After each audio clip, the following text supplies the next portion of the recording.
Dober dan, dragi otroci. Danes se v evangeliju zgodi ena čudna stvar. Jezus pride v shodnico, to je bila recimo neka taka cerkev za Jude, in tam uči in vsi strmijo. V tisti cerkvi, tisti shodnici je bil tudi en človek z nečistim duhom, z hudičem v sebi.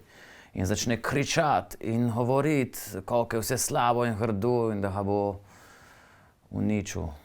In potem Jezus na koncu, ko ta hudi duh konča, reče: umolkni in pojdi iz njega. In takrat vse umolkne, tudi Jezus. In se začne tišina.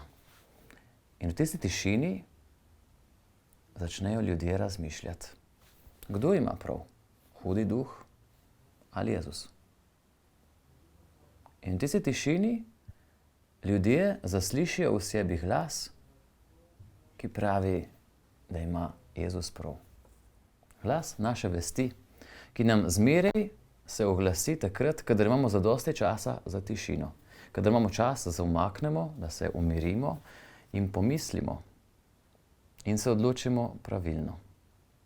Tudi mi vsak dan pridemo v milijon situacij, v katerih se odločamo med dobrim in slabim, med pravilnim in napačnim, in se težko odločimo, če nas hrup, ki okoli nas moti. Če nas motijo reklame, če nas moti televizija, računalnik, telefon, če nas motijo zamere in pogledi drugih ljudi.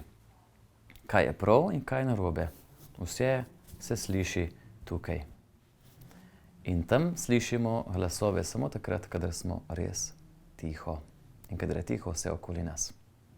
Vzemimo si danes, na ta sveti dan, trenutek tišine, da bomo slišali, kaj nam želi Bog povedati.